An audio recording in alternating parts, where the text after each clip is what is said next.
While high rates of child abuse and neglect have plagued our community for years. In 2017, 541 children experienced abuse or neglect.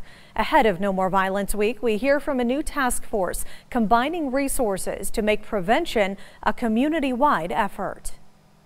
Yours, mine, ours. The Prevent Child Abuse and Neglect Task Force, or PCAN, is calling on all members of the community to unite to keep kids safe. We really want to create that shared responsibility of the youth in our community. Just because you're a parent, it doesn't just take one person to raise a child. Your kids interact with their neighbors, their teachers, their doctors, anybody that they interact with.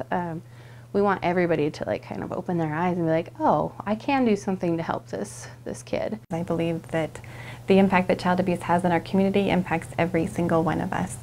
And thus it also takes every single one of us to make a change. The task force first came together in 2016 after the Community Health Improvement Plan, or CHIP, identified prevention of child abuse and neglect as a fourth health priority for Cascade County. Roughly 3/4 of the cases of children that are removed from homes or involved with Child Protective Services have some sort of drug involvement, and meth is significantly high there. You'll see numbers as high as 80% or higher involved with meth.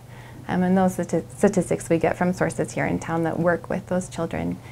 But when you look at just the number of neglect cases as well, that's often a point that's confusing to people as well. It's not just necessarily abuse that you will see, it isn't the bruising. There's so much around children who are not cared for appropriately that plays into those numbers as well. In the coming weeks, residents will see pinwheels and silhouettes around Great Falls, representing children who suffer from abuse or neglect, a reminder of the problem and the opportunity to take small steps towards changing the lives of the children behind the statistics. The PCAN task force not only wants to provide statistics, but also encourage the community to commit to building a safer environment. This can be done through various volunteer opportunities, providing kids positive role models to help shape our future leaders and develop responsible, healthy citizens. Some people don't know what they can do, so we wanted to give them options and realize you can go volunteer and read at the library or a book nook at your school or donate food.